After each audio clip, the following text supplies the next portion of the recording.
Alrighty, let's get started. So I'm Angela Johnson. I'm the founder and co-CEO of Coalition of Black Excellence, where our mission is to unify and elevate the Black community. We're an all-volunteer run 501c3 nonprofit organization, and I am so excited to get going with one of our virtual sessions that we've started as a part of our Resiliency Through COVID series. So this month, we focused on social impact in the Black community. And to learn more about our past events or upcoming events and opportunities to watch and listen, you can follow us on Facebook or Instagram at Experience CBE or visit our website at cbenonprofit.org. So a few quick logistics before we get started. The session will be recorded and made available on the CBE YouTube page as well as on the website. You can keep your video, if you can, keep it turned off until the last 10 minutes. When if you have a question, you'll be invited to come on and ask your question live. If you have questions throughout the session, you can just chat them directly to me and I will send them to our esteemed host, Adamaka. And without further ado, let me go ahead and introduce the panelists. So Adamaka is going to be Ajaelo is going to be our moderator today. And she's a woman with many hats doing amazing things in the community. She's an Oakland native, leader, innovator, and problem solver. She is a radical, analytical, bold, and fearless. She is the founding executive director of Self-Esteem, a nonprofit organization dedicated to creating a sustainable supply of underrepresented minority women leaders who are recognized as top talent and innovative in science, technology, engineering, and mathematics, STEM. So her motivation to start her own nonprofit was driven by her personal experiences of encountering resistance and adversity as she moved through STEM in a number of industries. She's worked at Kaiser Permanente, Facebook, Cisco, Workday, Visa, just to name a few. So excited to have you lead today's discussion. And Adamaka, I will turn it over to you. All right, thank you. Can everybody hear me? Yes, thumbs up, looks like they can hear me, yes. Thank you, Angela, for that wonderful introduction. Yes, so today for our panel discussion, we're really focusing on social justice. So our topic is dismantling social injustices in America. It's really what we call like a multifaceted approach. And it permeates different aspects of our society. And for this panel discussion, we're really focusing on how we have these esteemed leaders, which you'll hear introductions from them in a moment, about how they're really taking technology in STEM to really bring about innovative methods to really tackle this issue from that perspective. So without further ado, what I would like to do is to turn it over to our panelists to allow them to provide an introduction, because they could do it better than myself, but to really have them to provide you their name, their company and their roles within the company, the industry is in STEM they believe that they align to, as well as one STEM career achievement that they're most proud of. So what I'm going to do is just start off with Mya, and just have you go first to provide introduction. Okay, sure thing. I hope I remember everything. But I'm Mya Havard. I'm with Shea'd. Both Ibrahim and I are. And what Shea'd is, it's an app that helps connect people, local Black-owned businesses here in the Bay Area. And our motto is creating a cycle of success for Black business owners. And we've been working on it for almost 1.5 years at this point. And a little bit about myself. Oh, and I work on the product side. So I'm a product manager at Dropbox. Day job. And I went to Spelman College for my undergrad. I studied math and computer science, and then I went to Stanford for graduate school. So I've kind of had experience in different types of STEM fields. And then what was the last question? I think I forgot it. And if you can identify like one STEM like career achievement, or it doesn't have to be STEM related, but just one career achievement that you're most proud of. I would say one achievement that I'm most but when I was at Stanford, they began to recruit heavily at HBCUs because they needed more diversity and representation. And so being able to go to the different HBCUs and recruit for my school and try to get opportunities for people who were just like me like 1 year ago was probably like my favorite achievement so far. Okay, awesome. Thank you for sharing. Next, I'm going to turn it over to Khalia. Khalia, if you can provide an introduction of yourself, talking about your company and your role, and what industry of STEM do you believe you align to, and then one of your career achievements that you're most proud of. Sure. Hello, everyone. I am Khalia Braswell, the founder and executive director of Intech Camp for Girls, where our mission is to inform and inspire girls to innovate in the technology industry. I'm also a second-year PhD student at Temple University, where I'm actually looking at computer science education as it relates to Black and Latina girls. So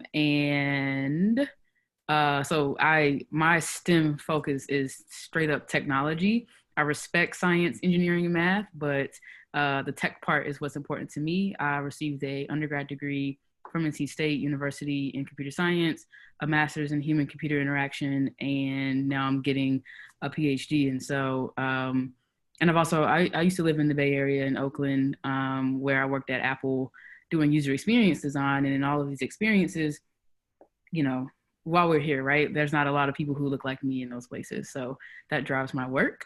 One of my career achievements that I'm proud of, I was sitting here trying to like figure it out. I did a TEDx talk at UNC Charlotte, which is where I got my master's. And I was able to get up there and talk about the importance of getting more Black girls in tech and how we can do so. And so I felt like I was able to bring the community with me there. And the fact that I was just able to be so Black and bold on the TEDx stage was super dope. That's awesome. I love it. Thank you for sharing. And last but not least, Ibrahim, if you can provide an introduction of your name, your company, your role within the company, what pillar in the STEM industry you believe you align to, and one career accomplishment that you're most proud of. Sure. Hello, everyone. My name is Ibrahim Conteh. I work with Mya on Shea'd. I guess you could say I'm a co-founder. I also work on the tech stack in particular with Shea'd. So wrote the iOS app and the website and stuff like that. And for my day job, I work as a software engineer at YouTube Music. I'm almost at my 2-year mark tomorrow, so it's super cool. One STEM achievement that I'm proud of, I was also trying to cycle through that. There's a lot of stuff. I would say, I guess I would go twofold, right? One, like being able to, you know, kind of like materialize Shea'd last year, 2019 in November with Mya and some other folks. In addition to that, I guess related to my day job, being the first, or I believe second, student from Morehouse, I went to Morehouse College, to be directly hired to a tech or software role straight out of college, which was pretty cool. And just also shows how much work is yet to be done to ensure that we are redistributing equity all over the United States. So. That's awesome. Thank you for sharing your background and your experience with the group. Before we step over into the panel question, I kind of want to also, Angela did provide an introduction, but I kind of want to also highlight some of my experiences aligned to the question, similar to the panelists. Again, my name is Adamaka, and I'm also similar to Khalia, a founding executive director of a nonprofit. And it's similar to Khalia, but we're also encouraging girls to pursue careers in the STEM industry. And one of the career accomplishments that I'm most proud of, it's really in the nonprofit space, but my background is in math.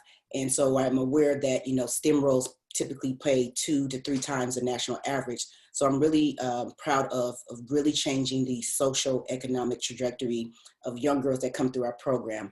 They're really what we call untapped talent. So we're just providing them exposure to opportunities to really transform their social economic status. So this is just an excellent group of leaders that we have in the panel. So without further ado, I'm going to jump into our first question. So I'm thinking I would just call off and just start with Ibrahim for this question, and then pass it on to Mya and then Khalia. But how did you get into STEM, and what were some of the obstacles that you faced in your STEM pursuits? Right. So, I mean, I got into STEM, I guess, pretty similar story to a lot of people, a lot of the stories that a lot of the people from where I come from kind of have. I actually grew up in the Bay Area. My dad was a computer engineer at IBM for a number of years, and then at Hitachi before he retired. I was largely influenced by him growing up, subconsciously and consciously, to kind of pursue my career or whatever my interest in, primarily in hard science and or STEM, which led me to go to Morehouse College. I grew up in San Jose, California. Representation of, there's not a lot of Black people or in that part of the Bay Area in particular, especially where I grew up. And I wanted to get a very specific Black experience for 4 years. And I actually happened to have walked into a situation in which Google started this program called Googlers in Residence, in which they brought software engineers to teach the intro to computer science classes. And at that same, in parallel, there was also this program called Googlers, the STEP program, or the engineering practicum program, as it was called in the past, which was an internship for freshmen and sophomore students to kind of get an intro into the software engineering realm. And I just so happened to get my internship my freshman year, and that kind of started off my career in tech. I would say, through the various internships I did get after the fact, one of the biggest obstacles I faced when in terms of getting into STEM was really the lack of awareness about the different roles that actually existed in STEM. I guess even when I started, although I grew up in this area, I think I had a very engineer focused lens into what was actually possible in STEM, or more specifically tech. So every role that I sought after the fact, in particular due to my experience and the people around me, was usually just software engineering. And I feel not that I'm dissatisfied with my current position or what I'm doing to this day, but I think that one of the things that is a disadvantage for a lot of people who don't come from backgrounds where they have people that are in some of these pipelines already is that they're not sure of what exists, right? It would have been interesting. I don't know how my choices would have been if I knew that what was a PM, or what was a UX engineer, or what was a UX designer. I think that's extremely important.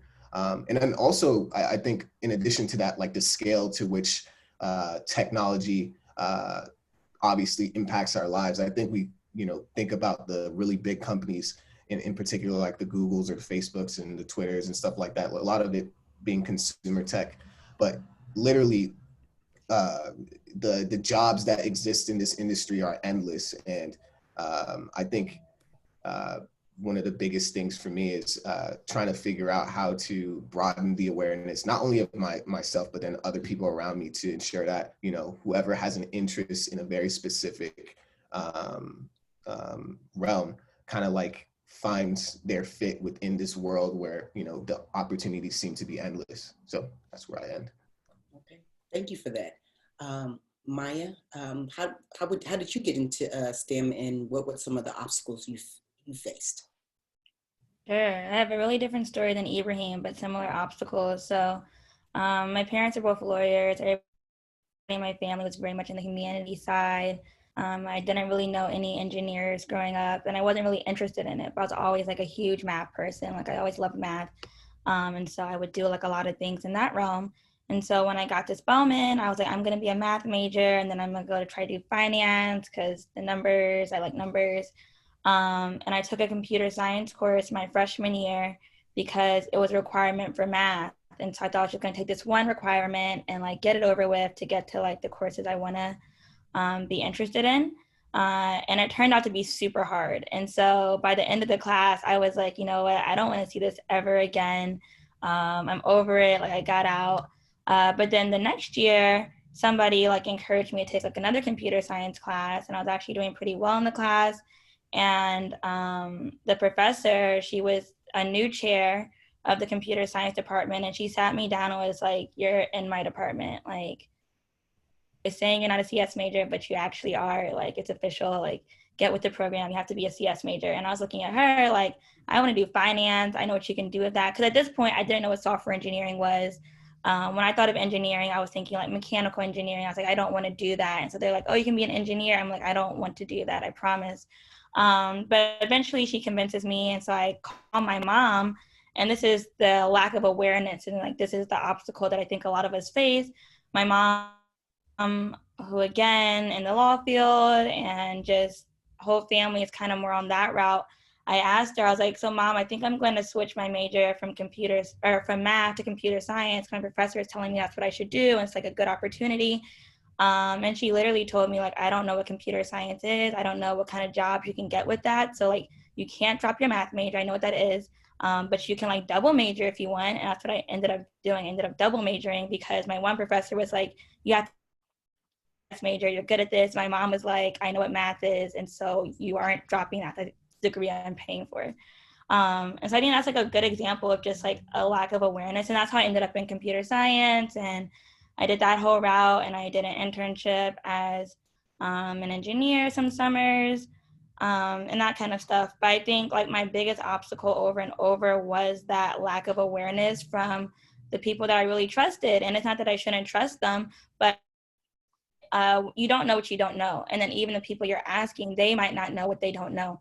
And so one summer I was interviewing with Apple, and I had a few engineering interviews, but I had this one like product management interview, and I like really enjoyed the interview. It sounded super cool.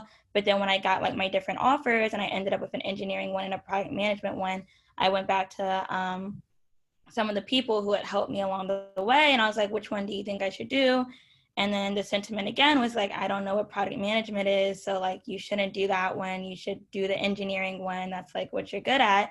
And I ended up doing that. And now I'm a product manager. So obviously I like one more than the other. But I think that lack of awareness within the community is a huge issue, and not even an issue that's particularly our fault. I feel like there's a lot of barriers that have kept us away from like this type of knowledge.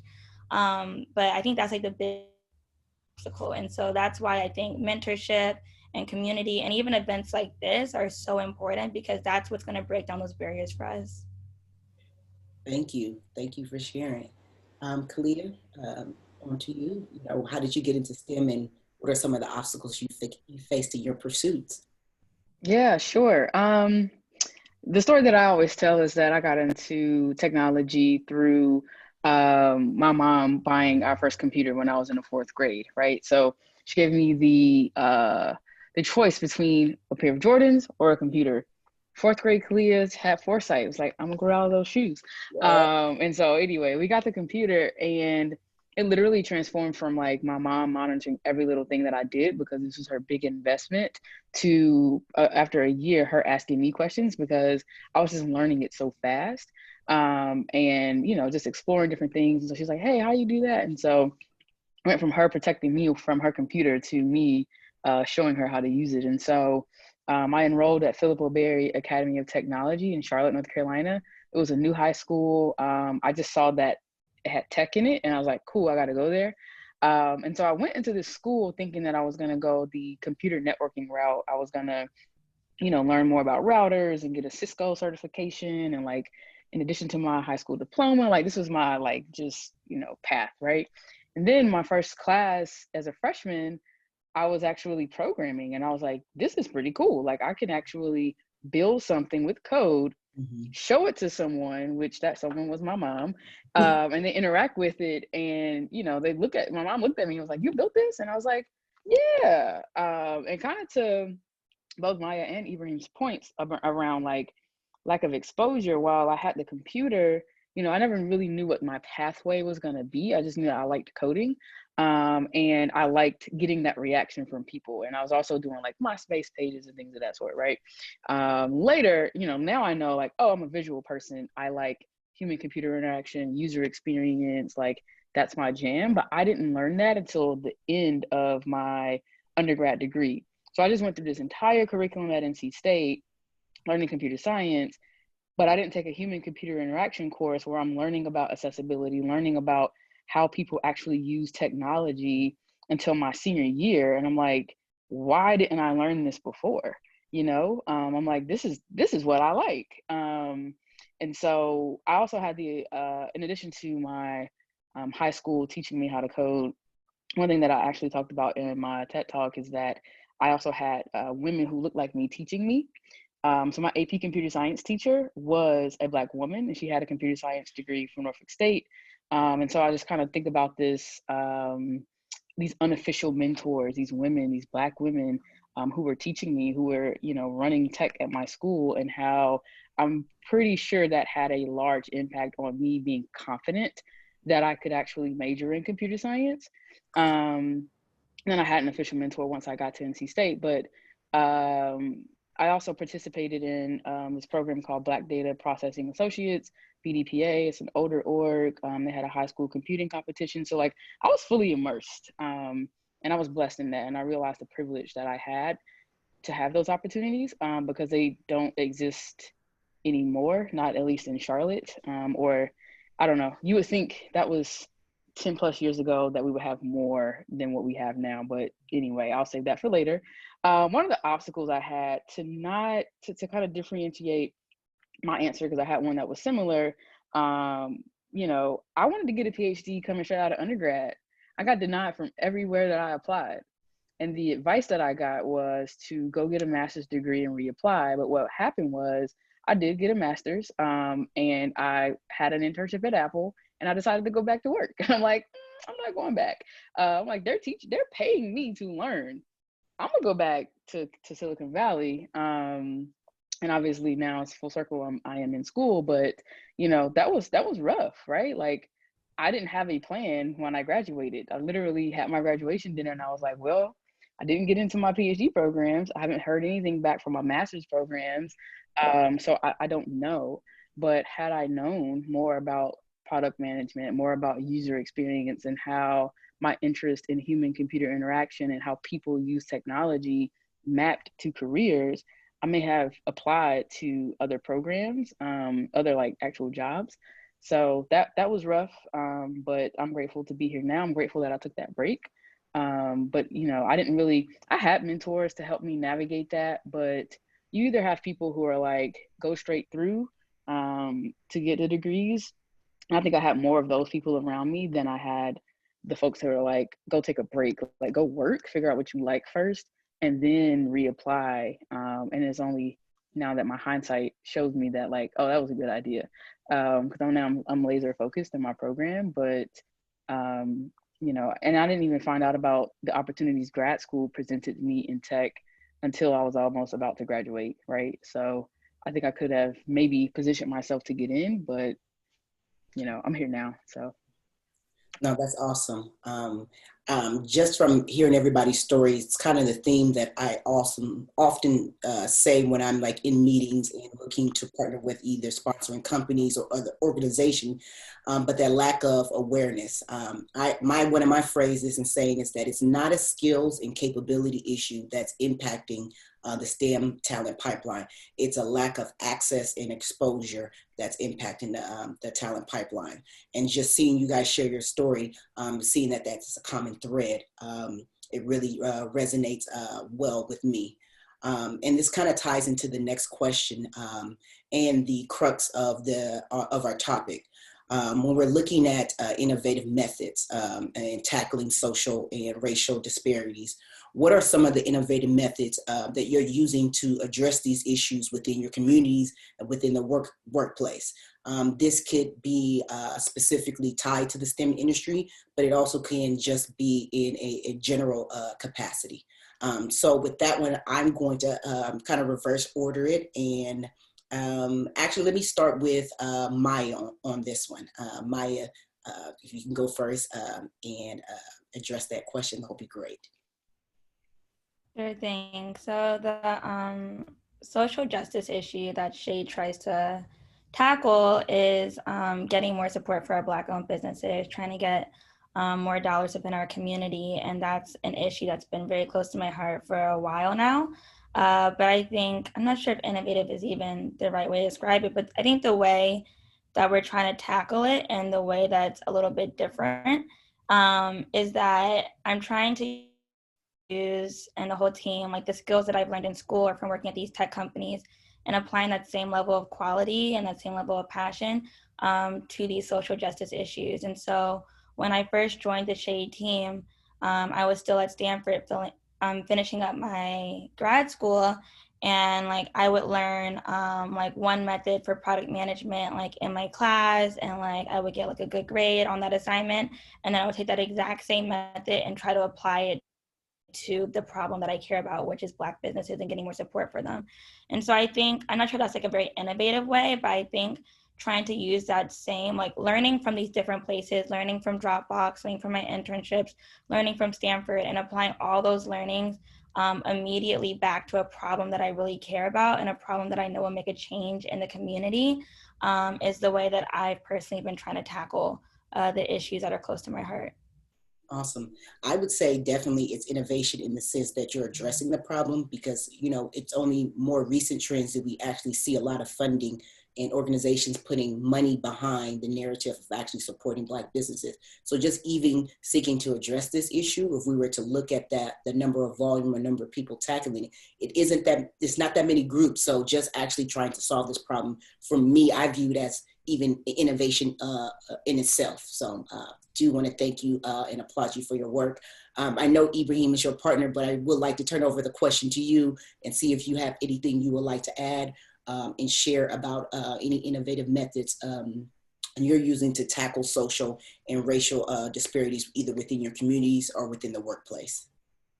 Right. I think one of the kind of going off of Shea'd and maybe applying it more to the workplace piece, like a lot of us, are lucky enough to be in a position where we have these very interesting platforms in which we're a lot of the time maybe the first person on our teams of like our particular story, and or like that's an important thing to say. I think just kind of like using the networks and kind of like our newfound access to kind of bring more visibility to issues that, affect our communities or affect other communities that we also care about, kind of just bringing up the initiatives and kind of putting together action plans within the walls of wherever you are, whether that be a PhD program in your academic settings or at work, right? Like kind of ensuring that those conversations just don't die in whatever the community into which you're basically preaching to the choir, right? Like the conversation isn't about trying to convince people who experience these what I would say like oppression. Like we know the language, we know that language too well, right? It's about introducing and having a conversation with people who don't understand, or either don't understand or don't see what's actually going on. And I think that, again, part of my mission, not only just like via Shea'd, but through my time at whatever company I decide to, I am at this very moment or will be in the future, or if I go back to school, is to ensure that I use the time that I'm there to elevate the voices of people who don't necessarily have the same type of access that I do. And then also simultaneously to also acknowledge that there's so much that I also have to learn as well. Not only internally, but from the communities that, I'm claiming to be speaking for as well, that my experience and my understanding of the problem is not immutable, that there are always new inputs to this issue that should always be addressed and always be readdressed when new information is brought to me. Awesome. Thank you for that. Thank you for sharing, Ibrahim. Khalia, so how would you describe some of the innovative methods? Because I know you're definitely driving innovation. I was able to check out information about your amazing nonprofit organization and what you're doing. But what are some of the methods that you're using to tackle social and racial disparities within your communities or within the workplace? Yeah, well, thank you. We are very intentional at Intech around our programs being for and by Black and Latino girls. And so the way we further enforce that is by looking at the intersectionality of Black women, Latina women. I think a lot of times we are grouped not even I think, I know, I'm actually writing a research paper right now, which is, yeah. So a lot of times we are grouped as just women of color, or you have Black people, right? And it doesn't really look at Black women in our varied experiences. And so the way that comes to play in Intech is that majority of our girls are Black or Latina. Majority of our staff, so the folks who are actually teaching our students, are Black and Latino. We make sure that we have speakers talking to them who look like them. And what we found is that through just our surveys of our participants is that even though we're teaching them how to code, they're building websites, they're building apps, right? Like, it's cool. It's that representation that they remember the most. And this year we had to switch to a virtual format. So we were super duper intentional around making sure our speakers were diverse, but generally we would go to company tours. And so when we do that, we're working with those ERGs at the different companies that are specifically for either women or Black people, because those generally aren't intersectional either. But making sure we're having those thought partners involved so that they can get a panel or whatever, the case may be at the different companies when we visit them, that represents our students, so that they can continue to reinforce the messages that this is for me. This is something that I can do because I see Miss So-and-so who's teaching it, Miss Khalia, if it's me, teaching it, and she's cool. She got a hair wrap on, okay. Because I remember we went to Lenovo last summer, and they have they got a lot of technology, but they had some VR headsets, and one of our students had a poof on top of her head, and she's like, I can't fit this on top of my head.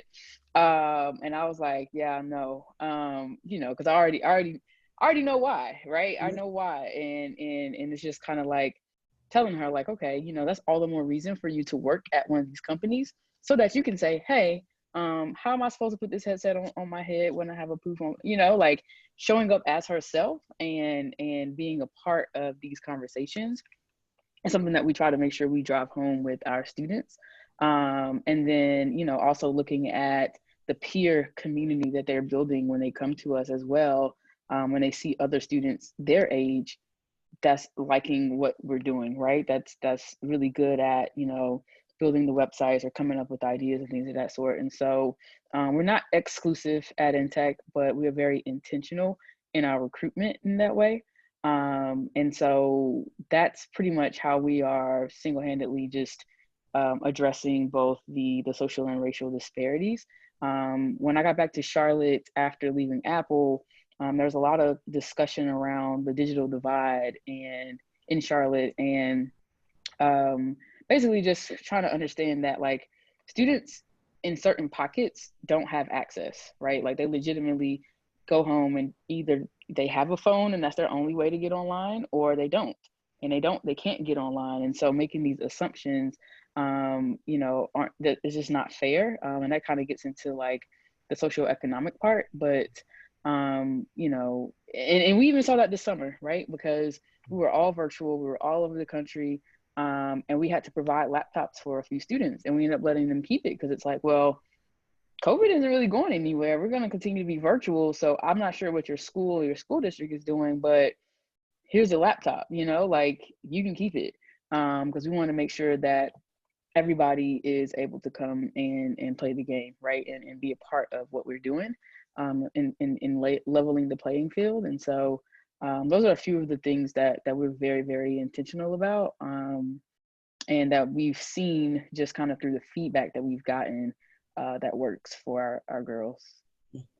No, that's awesome. The things that you guys shared is great information. And I think that people who are listening can actually draw from and pull from techniques.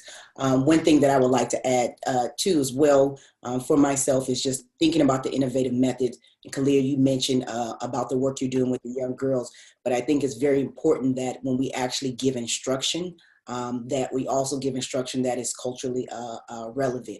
Yes, and agreed. it's a big thing that I push, and I even try to long-term to try to say, how can we actually integrate that into the education system? I've been exploring, like, how do I influence education policies? Because we know that STEM skills is something important for the United States to compete in this global economy. However, when I think about the STEM education, it's still that white males are the contributors in this area. So how can I increase my interest when you actually are saying that me, myself, or people that look like me don't contribute? But we know that that's true, that we are contributing, but you have to also share and make sure that that curriculum reflects the demographics that you're sharing. So I just want to say thank you guys for all talking about the innovative methods and things that you are doing to tackle this. Just thinking about the time, I'm gonna try to merge one of our last and final questions to try to leave some time maybe for the Q&A. But as we think about a lot of organizations, we're seeing more companies shift and putting out statements about the racial and social injustice that's been happening for years in America, but more it's just really having a big spotlight now. How would you say are more of the, and I hate to say it, but it's sort of the common mistakes. And then we can even talk about some of the common successes that you've seen that have been made by organizations and even individuals who are really trying to push for a more fair and equitable society. So if people who are trying to push that and move the needle in that space, as well as organizations, what would you say are some of the common mistakes in that area, and as well as some of the common successes, so that some of the people listening can draw from that and some actionable steps with that? So I'm going to start with Khalia. I'm going to pass it over to you. Yeah. Question. So one of the things that I found, and just in my own experience, and even talking to some of my peers, is that there's a lot of efforts around recruitment in these companies, right? But what about when we get there, right? What about the retention part? And when I was an intern at Apple, I was a little radical. It was bad. But anyway, the last meeting I had before I went back to grad school was with who was then the head of HR, who's a Black woman. Anyway, I had like it was only 30 minutes, but I had my stuff ready because I'm like, listen, lady, like this ain't right. Because I'm like, I remember because I was a grad student when I was interning there, I was getting ready for a conference presentation, and Apple doesn't like people presenting outside of the company, whatever. And I'm like, okay, well, I'm a student and this is what we do. So anyway, I had to present my presentation to my my manager. He didn't even know what STEM was. I had to explain that. And he didn't understand the importance of me being a part of the National Society of Black Engineers, because I was trying to go to that conference with Apple, who in 2015 was going back to the conference to recruit for the first time since like 2011 or something like that. Anyway, I had to explain all this stuff to him, and I'm like, okay, y'all get it at the top. Y'all get it right at the top. But that stuff doesn't trickle down to management, right? And so if you are recruiting, making these bold efforts to recruit minorities to come to your companies, what efforts are you rolling out after they get there, and to make sure that they're supported? What efforts are you rolling out as far as implicit bias goes, or unconscious bias rather, for your management? Because, okay, cool, you got me here, but if my manager is making this a terrible place to work, or my coworkers, because they're so ignorant, to be frank, about these issues that I'm facing, you know what I'm saying? Then how is it supposed to be comfortable to me? I was out in Silicon Valley at the other height, anyway, of all of the injustices happening to Black folks at the hands of the police. So I vividly remember the Charleston massacre happening, right? My best friend lives there, and I came to work and no one knew anything about any of this stuff, right? And so I'm like hurting at work, but I can't talk about it. I don't feel comfortable bringing it up because I don't want to explain all the things, right? And I'm almost about to break down at work, you know what I'm saying? And so it would have been great for me to be able to have that support system at work to be able to be supported. But if everybody around me is like ignorant and, oblivious to what's happening to Black and brown people, then how could they be sensitive to it, And that's kind of an extreme example, but not really, because that's the climate that we're in right now. And so you know, I just found that the retention part is lacking. And obviously I'm talking about one aspect of it, but there's other things as far as like growth and being able to see yourself being, you know, cultivated as an employee and as a leader, or, you know, and just being feeling like you can have the trainings that you need and things of that sort, so that you can move up and around in a company. You know, a lot of that stuff is unspoken a lot of the times. And so, like, you know, mentorship programs, specifically where I can have a woman, or and better yet, a Black woman mentoring me. It could be a Black man too. I'm here for allies. But, you know, like, there's just a difference when you have people that look like you and you can have those conversations with. And so those are some of the things that I personally experienced that I think they could do better in. And yeah, I'll pause it there, because, you know, I can go on, but I would love to share something that I've seen that's positive. But I can't think of anything in particular. Ibrahim did mention the programs where like the Google in Residence. I think that's a pretty novel idea that Google rolled out. And I know Facebook also does it too, where they send actual engineers into classrooms. And I think that's amazing, because students are able to get the industry level experience, because academia is kind of disjointed, where they're just teaching what they know, but that stuff is outdated. And so I do think that the initiatives Google and Facebook have rolled out are great at the university level. That's awesome. Thank you for sharing that. I'm just trying to be mindful of the time. I'm going to pass it over to Maya. And the question is just, what are the common mistakes, or what have you seen commonly, what has worked well as for organization and individuals looking to drive more a fair and equitable society? Sure. I think, Khalia, you had a great answer. I think a lot of the problem does come from after recruiting. How are you retaining? Like, how are you creating a culture where people feel comfortable being there, who are from different backgrounds? And so I guess another common mistake that I would say that I see, and speaking of roles outside of just engineering, I've noticed that there's been like this huge, like, kind of thing about a lack of diversity in tech. And then a lot of the tech companies decided, okay, well, we need to have so many like Black engineers in the company. And so when they go, my experience at Spelman, when they would come to Spelman, they would just recruit for like engineering. And then they wouldn't really inform me about other roles. And I would feel very pigeonholed. And even when I was at Spelman, I had an experience where my senior year after interning at Apple, I decided, you know, I'm not as interested in engineering. I want to become a product manager. And I was speaking with recruiters from Google, and I told them that, and Google has a pretty well-known product management program, and they wouldn't connect me whatsoever with a recruiter from the product management side. And I asked them multiple times and in different ways, and then something similar happened with Facebook. And the thing about product management and these programs is that they tend to only recruit from top 10 schools, or like, you know, like top 10 by like these official rankings. And so just kind of seeing that happen. And then I saw that at Spelman, where I couldn't even get somebody to like help me, and like my resume was fine, I could get like the engineering interviews. And then when I went to Stanford, I saw how like differently they reacted, and how like I could ask for almost anything from a recruiter, and suddenly like it's all like being provided. I think that's a huge common mistake when you're going to recruit for diverse talent. Don't try to pigeonhole them. You should let them know about all the positions, all the roles that you're telling everybody else about, and try to like let them choose which one is best for them, because that's also how you focus on retention. Like if I were to have started working as an engineer, I probably wouldn't have retained in the same way, because I wasn't as interested. And so I think if companies would understand that when you're recruiting for diverse talent, they could have a diverse set of interests, that would help a lot of issues in itself. Okay, thank you for that. Ibrahim, Yeah. what would you say? Okay, go ahead.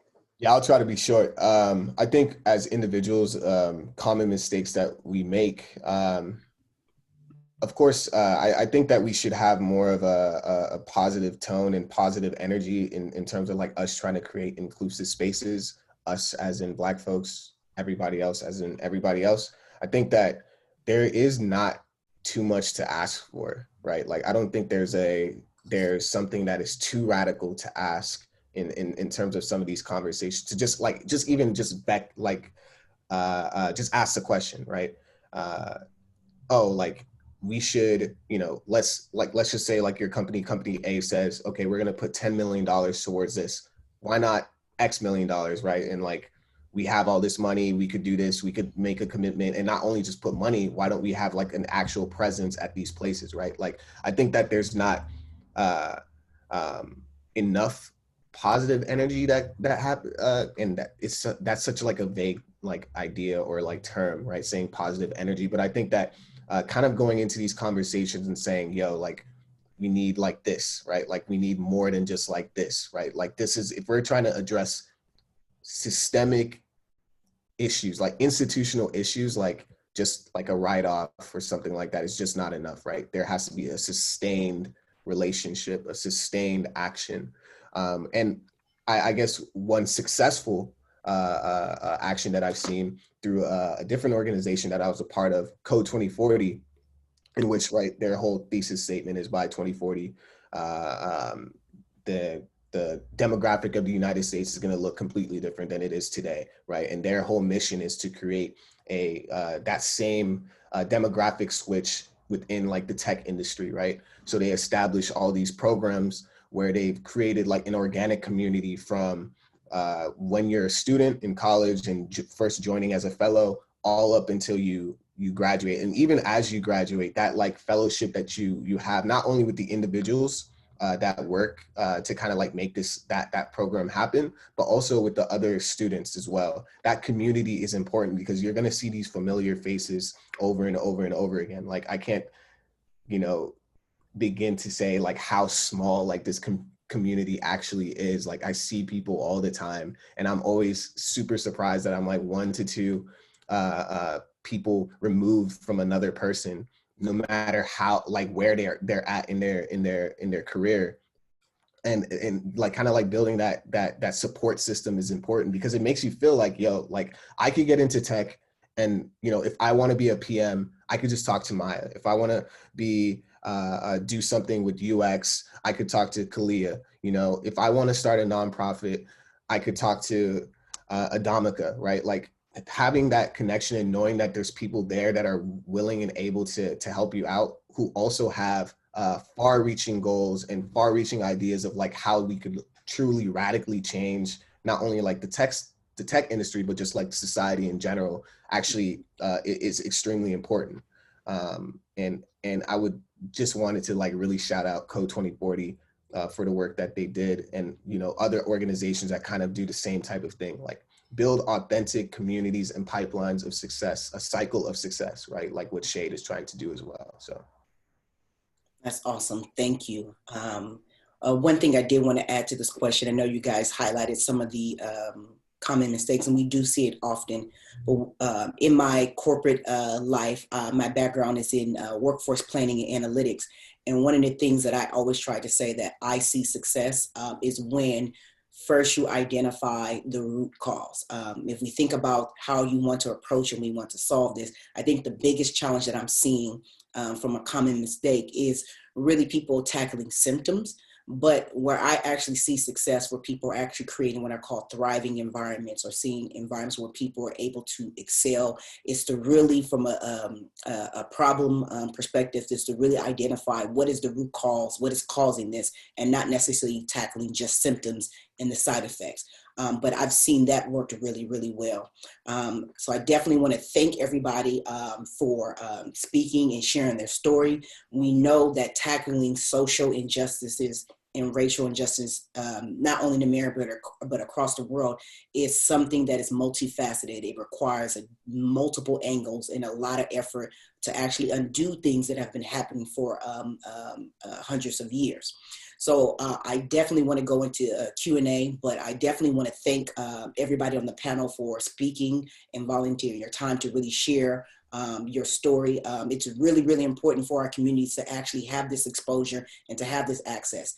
To Ibrahim, to your point, just to tie it up, is yes, being able to say, hey, I can actually tap into this network and I have these resources to help me. It's something that's extremely powerful. So I just wanted to make the announcement that now we have the Q&A session. So if anybody has any questions, they can, I believe it, chat it to Angela, and Angela will ping the question, and then we can read. Sorry. So we'll actually thank you, Adamaka, and thank you all. This has been such a great discussion. So actually at this stage, we'll allow people to just come on and turn on your videos. If you have a question, you can ask it live. And we have one person who had some thoughts and questions. If you could just sort of say your name and question, I'll turn it over to you. Yes, hi. My name is Courtney Martin, and I had just a little feedback and a question into one. As it pertains to the question that the panelists responded to, in reference to the mistakes that are sometimes made as far as trying to, spread I guess you can say the actions that we need to begin to start taking in reference to, recent social injustices.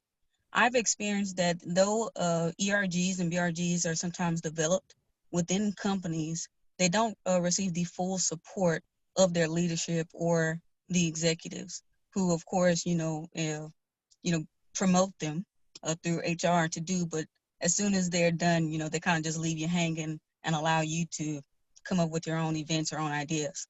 So, I just want to ask, from any of you all's experiences, if you've been members of ERGs or BRGs, what have you been able to do to try to, like you said, keep the train moving, not so that you get to a stalemate point, and especially in situations that we have right now, where people are now beginning to have uncomfortable conversations.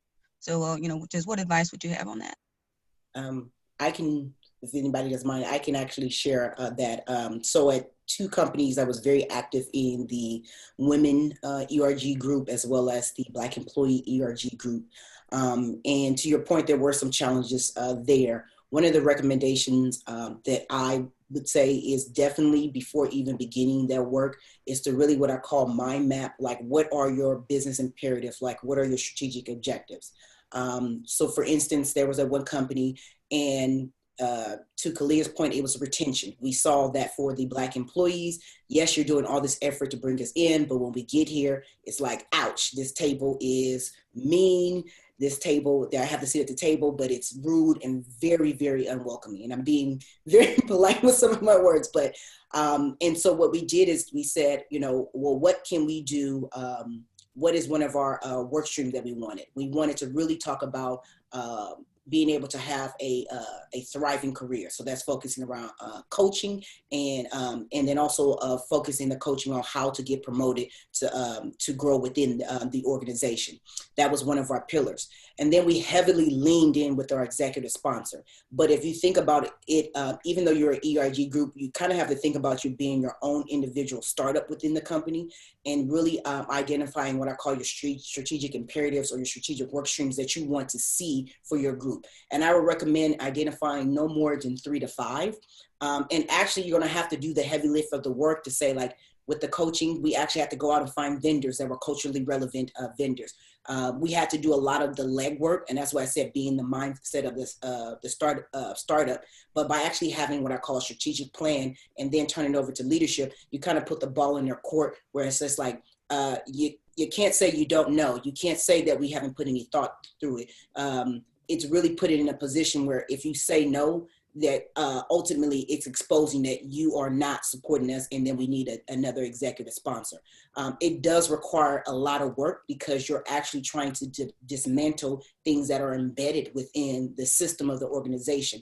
But that, in all instances where the ERG group did that and actually had the strategic plan, it actually did lend itself where there actually were funds allocated to one of our strategic imperative of coaching, as well as receiving resources and training to be promoted and grow within the organization. Yeah, and I don't know if any others had thoughts on that question too, because we have an array of companies represented on this with you guys. Yeah, that was a really good answer. I guess I can talk about what I've been trying to do. As far as like the support from leadership on different initiatives, one thing that I've been trying to do is kind of come to the ERG and even like just directly to my diversity department with my own ideas. of ways that we can fix some of the problems that I've been seeing. And I've been like pretty direct and proactive with that. And so I think there's so much in the ERG, but I do think that it takes people to really step up and promote their ideas and kind of go through some of the mazes of just getting these things approved to really see change. And like an ERG can do so much, but then it really takes like that individual impact to drive things forward. And so, I mean, I just completely agree with you. I think there's a lot more ERGs could do if they had the proper support. But from what I see at my company right now, I think that taking my own initiative on a lot of things, although that's not like my day job, I'm really passionate about it. That's been what's most successful for me. Great. Well, thank you so much for that question, and open it up to anyone else who has questions. We did get one on the chat of just how can people learn about how to get involved in the work that you all are doing, and what sort of support that you need. And I'll just throw that to everyone if you guys want to kind of maybe wrap up with that piece if we don't have any other questions. Sure. You can find us at Intech Camp, intechcamp.org. On our website, you'll be able to, you can sign up for our newsletter if you'd like, but you could also sign up to be a volunteer, and we're going to be engaging our volunteers a lot more in the fall and the spring, especially since we are leaning into this virtual world. We're going to need some folks for some stuff that we plan to roll out. You can also go there and donate. Majority of our funding goes back to our programming, and to make sure that we are getting the equipment and everything that we need for our scholars. And we are also on all of the socials, Intech Camp on Facebook, Instagram, and Twitter. And I'm out there too. It's just my name, KhaliaBraswell.com, but specifically for Intech, we could use the representation and support. Great. Yeah, for Shea'd, you can find us first on the App Store. So it's spelled SHEA, like shea butter, and then apostrophe D. So you can find us on the App Store. We're also on Instagram. We have a website, shadeguide.com. I can also maybe send this information to Angela and it can be shared more broadly. But as far as like additional support that we could use, I think as many Black-owned businesses as we can be connected with, that's what means a lot to us, because then we're able to provide them different resources that are being brought to us and provide different opportunities as we see fit. So we have forms on the website, and then also a link from the Instagram of where you can like tell us about different businesses, and that's what will help us like move our mission forward the most. Right, thank you. And then for me, my nonprofit organization is Self-Esteem. So it's like self-esteem, but just with one E. So that's www.selfestem.org. We are on the social media platforms, but I also encourage people to connect with me, Adamaka Ajaelo, on LinkedIn. I share a lot of information there. And for me, I would say the number one need is full transparency, is access to funding. We are a volunteer-based organization, but as you can imagine, African-American women are 44% of the new businesses that have been launched in the last 1 to 2 years, as it relates to the funding of $85 billion being allocated to funding for startups or nonprofit organization. We only receive less than 1%, and that's 0.0006% of the funding. So it's definitely a need there. So if anybody can have introductions to connections to either corporate philanthropy arms or even grant writing, that's definitely a need for us. And that's something that we're looking to establish for the fall and for 2021, is to really figure out how we can actually build that business model to get the funding to continue our program operations. I also just wanted to mention that, please connect with me on LinkedIn also. And if anybody is interested in product management in particular, I'm pretty passionate about trying to get more diversity in that field. Please connect on LinkedIn or reach out. I'm happy to share some resources. Great. Well, thank you all so much. That concludes, we're right at time. That concludes our discussion on where STEM meets social impact. Again, this will be posted on the CBE YouTube page and available at cbenonprofit.org. If you haven't subscribed to our newsletter, please do so that you can continue to be aware of programs like this. Thank you again for panelists and moderator. Thank you again for such a great conversation. Thank you. Good afternoon, everyone. Thank Have a good one. Bye. Bye.